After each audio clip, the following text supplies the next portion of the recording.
Family background আমি check করাইছি, check করাইয়া সব ডিটেইলসটা আমরা অনেক কিছু আমরা অজানা এগুলা কিন্তু আমরা এখন দেখো এখন মাইরা আমরা সবকিছু ইয়ে করছি যে তাই সম্পর্কে তাই আরেকটা বই আছে, তাই মামা আছে, ফ্যামিলি অন্যান্য গার্জিয়ান আছে, আমরা সব একলগে বইয়া তাই সম্পর্কে তাই পুরো প্রোফাইলটা আমার কাছে আছে। তো আমরা চাই যে মাইশার একটা বেটার ফিউচার করার লাগে ভাইরাল হয়েছে, এই ভাইরাল হওয়ার কারণেই তো আমার চোখের মধ্যে পড়ছে এবং এগুলো আপনাদের বদৌলতে যে মেয়েটা ভাইরাল হয়েছে। এখন যে জিনিসটা হইব মেয়েটার লাগি নিরাপত্তা, তার লাগি সামাজিক নিরাপত্তাটা হচ্ছে গিয়া সবচেয়ে বেশি ইম্পর্টেন্ট। এরপরে হচ্ছে গিয়া যে মেয়েটার লাগে আমরা কিতা করতাম পারি, এটা আমার ট্রাস্টের সবাই শুন, আমরা একলগে বইয়া আলাপ আলোচনা করিয়া ফ্যামিলির লগে বইয়া আলাপ আলোচনা করিয়া মায়েশার ফিচার মায়েশার যে অবস্থাটা হয়েছে আজকে আমি একটা স্টেপ নিলাম, নেওয়ার পরে দেখা গেল যে ওই পুরানো অভ্যাসে আবার যদি তাই লাগি ঠিক আছে যে আবার ফুল সাথে হয়, আবার যদি তাই বাইরে আনা হয়, তাই যে কোনো সময় তাই ইভিটিজিং শিকার হইতে পারে, চাইল্ড অ্যাবিউস এখানে সবচেয়ে বড় একটা ইস্যু হইতে পারে। এগুলো আমরা চিন্তা করতে হইব এখানে যে সামনে আয় এই নিরাপত্তার ব্যাপারে। কারণ হচ্ছে আজকে তাই ভাইরাল, এক মাস পরে কিন্তু তাই এই অবস্থান থাকতো না, তখন এর ভিতরে যে কোনো একটা যে দুর্ঘটনা ঘটে যেতে পারে, যে ঘটনার কারণে আমরা সবাই কিন্তু এটার লাগি আমরা যে দায়বদ্ধতা নিতে হইব। আর আমি খুব কষ্ট পাই যে এই আমরা যে সোসাইটি থেকে আমি দেখছি অসম্ভব মানুষে মাইশার লিয়া অনেক কমেন্ট আমাকে চাইছে যে আমি তো যেহেতু যে আমার মেয়ের মতন আমি সামনে কইতাম পারতাম না, যে আপনার অনেক মন্তব্যগুলো দেখছেন যে মন্তব্যগুলা দেখলে মনে হয় আগুন দিয়ে তারা দুনিয়া চালাই লাগে, এরা মানুষের কোনো অবস্থানে তারা থাকে না, এইরকম মানে এত হায়না টাইপের কমেন্ট তারা করে। যখন কেউ একটা মানুষে কয় একটা ফুলের মতো মেয়ে যে যে মাইশা আর অন্য খালা মেয়ে লাগি হওয়া টুকাই, আমার মাত্রা হয়েছে খান যে মানুষটা এই চিন্তা করবো যে একটা বাচ্চা মেয়ে যে আমার কাছে লাগি কোনোদিনও যে পৃথিবীর কোনো বাচ্চা এ খালা এ সাদা এরকম হইতে পারে না। আমি প্যালেস্তাইন সাদা চামড়া প্যালেস্তাইনের শিশুকে লাগিয়ে আমি কাম করলাম, কত হাজার শিশু লাগে কাজ করছি, কয়েকশো বাড়ি বানাইয়া দিছি, এরা লাগি সাদা চামড়া। আবার আফ্রিকার দেখো আফ্রিকাতে লাগি সব খালা, এখানে কত খালা শিশু, কত লাগি যে ফ্যামিলির পানির ব্যবস্থা করে দিছি, গড়ের ব্যবস্থা করে দিছি। তাহলে আমার কাছে এই খালা সাদা এই বৈষম্যতা আমার কাছে নাই। আমার কাছে হচ্ছে গিয়া এখন ওয়াই এই মেয়েটাকে নেয়। দেখো আমি রমজানে যখন আমি সিলেট আইছি, আবার পরে আমার নিজের যে ফেসবুক থাকি আমার লাগি যে এই ওয়ান অফ মাই স্টাফ তারা করছে কি তার লাইভ করছে, আমি রাস্তা পাঠিয়েছি কিন্তু বাচ্চা করে আমি কিন্তু ফাইন্যান্সিয়াল সাপোর্ট দিচ্ছি এই সিলেট শহর, আমি টাকা পয়সা দিলাম বাচ্চা করে যে এই রমজান মাস।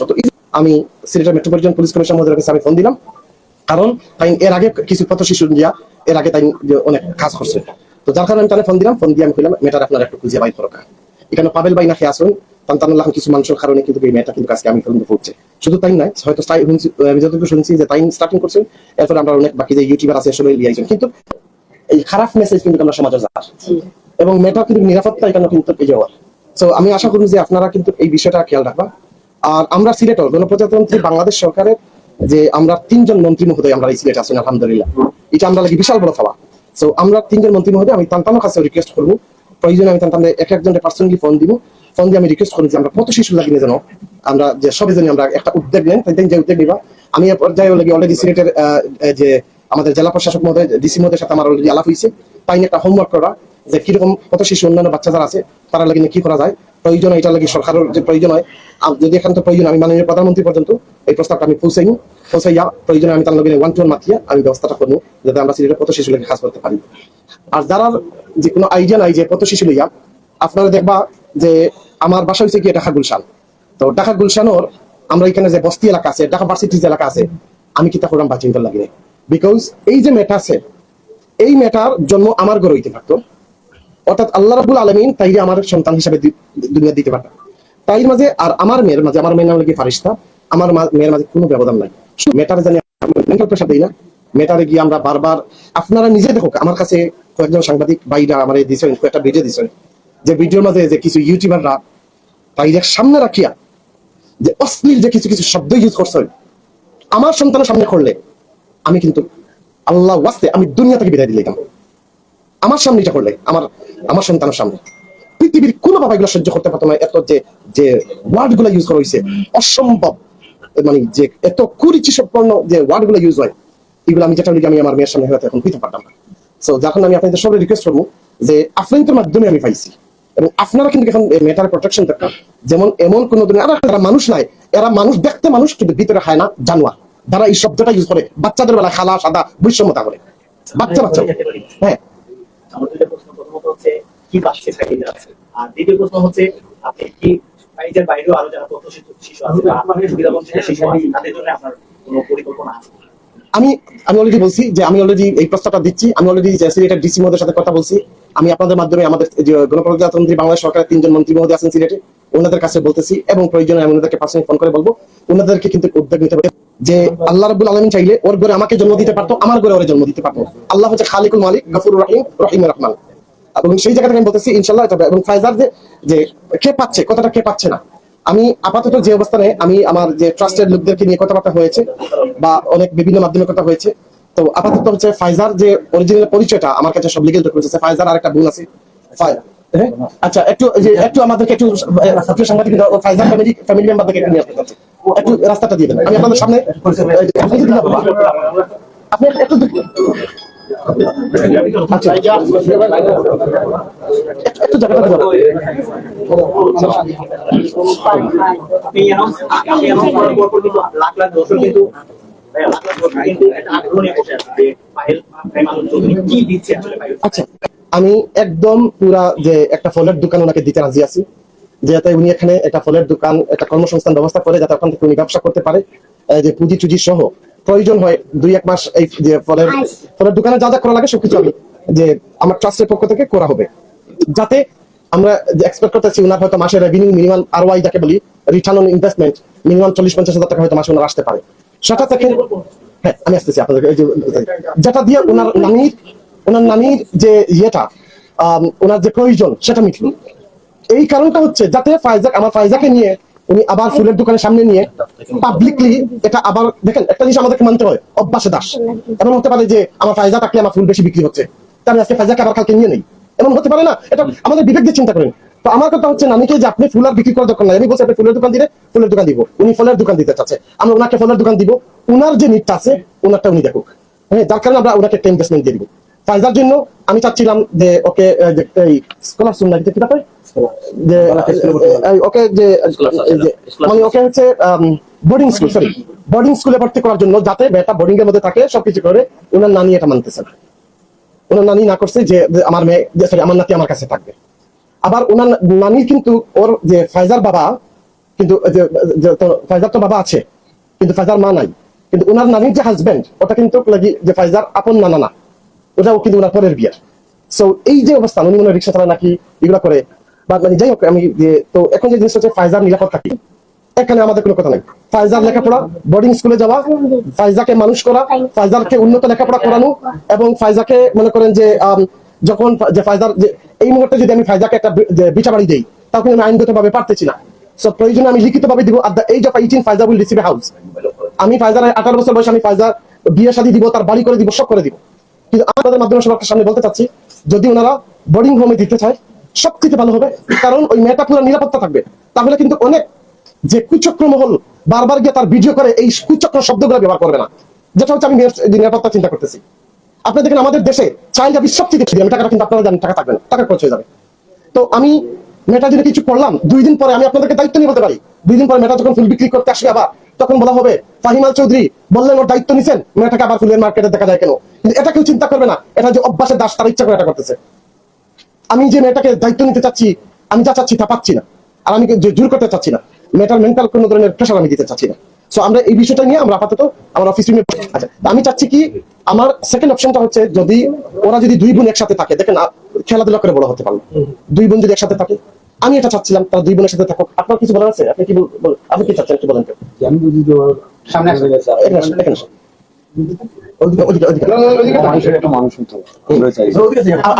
আপনি যে ফাইজার কি বল? না না হ্যাঁ না না আপনি ফাইজার আপনার ভাগ্নি করে নাতি, মামাকে হয়তো মার মামা। আমি আপনার কাছে মাতলাতি, আপনি তো নানি নাই দরকার, আপনি যেহেতু ফাইজার নানি, একটা এই পৃথিবীতে আমরা কিন্তু আজীবন থাকতাম নাই, আপনারও বয়স হয়ে গেছে, দুনিয়া তাও মানলাম, আপনার লাভের দিকে জানেননি, আপনি লেগে মনে করেন কেউ যারা আছেন সাংবাদিক কিন্তু আছেন ইউটিউবার আছেন বেশ না এক মাস এক মানুষ ভুলে যায় আরে নিজের মা বাপ মারা যাওয়ার পরে মানুষে 15 দিন লাগে না ভুলে যায় আপনার সবসময় কিন্তু এই হাইপ থাকতো না সামনে দায়িত্ব নেই আমার ওয়াইফ আর আমি আমার ওয়াইফে প্রচুর খুশি হইয়া আজকে লেগে আমি যে ফাইজার দেখাতে গেলাম ফাইজার লাগে স্বর্ণ কিনছেন ফাইজার লাগে হাফর কিনছেন আমার ওয়াইফে মানে আপনারা যদি কোন টাকা 20 লাখ দিলি আমি দিলি কালকে দেখবো যে আগুন আপনারা উড়াই দিচ্ছে এগুলো থাকতো না সো আমি লাগে তাই পার্মানেন্ট কিছু করতেছিলাম আপনার ব্যবসা আমি দিলি একটা করিয়া আর ফাইজার লেখাপড়াটা দায়িত্বটা আপনি আমার দরকার আমি আপনার একটা কথা বলি আপনি সহ্য করতে পারবেন আপনার সামনে ফাইজার লাগে খারাপ ব্যবহার করো ফাইজার কোনো ক্ষতি হোক আপনি সহ্য করতে পারবেন আপনার কত রকম একটা সুন্দর একটা ভবিষ্যৎ আর এই সুযোগটা কিন্তু আজকে আপনি যদি আজকে আমার এখানে হইন আমি আমার পুরা ট্রাস্ট টিমের লগে বইয়া আমি কিন্তু এই বিষয়টা মাতিয়া এটা সিদ্ধান্ত নিই ফায়দা তুমি করতে চাও তুমি অনেক বড় হইতে চাও তুমি চাও না যে তুমি বড় হওয়ার বাদে প্লেন চড়তা অনেক তোমার গাড়ি থাকতো বাড়ি থাকতো চাও না আচ্ছা আপনার প্ল্যানটা কি আপনার মাতি আপনার প্ল্যানটা কি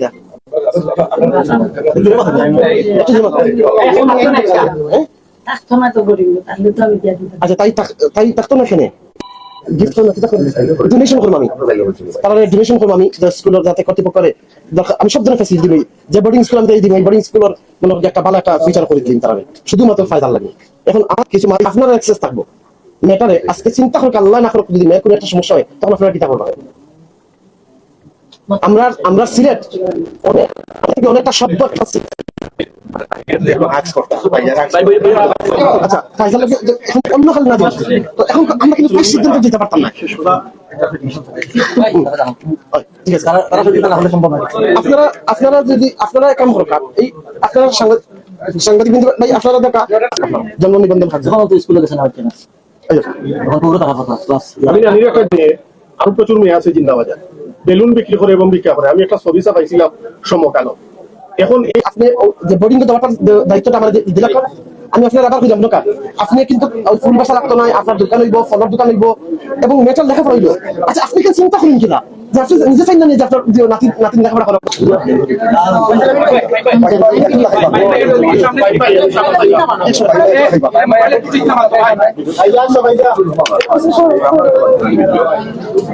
ওকে ভাই ওকে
আমি আনিছি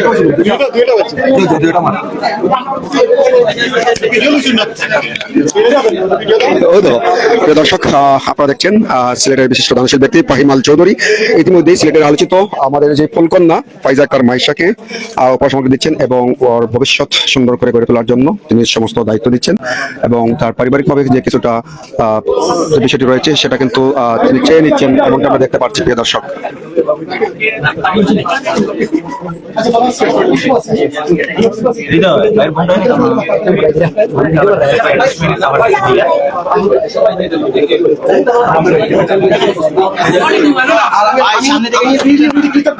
আমাদের সাংবাদিক বিন্দু আমাদের যারা যে ইউটিউবার ব্লগার বা যারা আছে সোশ্যাল মিডিয়া কাজ করে আপনাদের সবাইকে জানি কৃতজ্ঞ আপনারা আসার জন্য।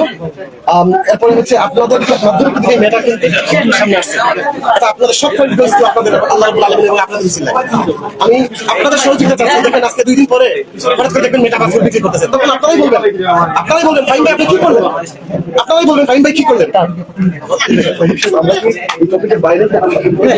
আচ্ছা আপনি কিন্তু একটু করোই না আমরা পিছিয়ে আনো সিটি কর্পোরেশন নির্বাচনে মরণ করে আপনি এটার ব্যাপারে আপনি কি বলবেন? আচ্ছা দেখেন যে এটা আমিও শুনেছি, মানুষ চাচ্ছে, এটাও শুনেছি।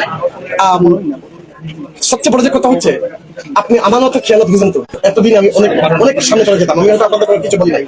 আমি আপনাদেরকে অফ দ্য রেকর্ড একটা কথা বলি, এই ফাইজার ব্যাপারটা সর্বপ্রথম আমি মাননীয় প্রধানমন্ত্রীকে ইনফর্ম করছি, কিন্তু আমি এটা পাবলিকলি বলি না, কারণ 2 দিন পরে বলা হবে ভাই আপনার দলের কোন পজিশন আছেন, দলের কোন পোস্টে আছেন।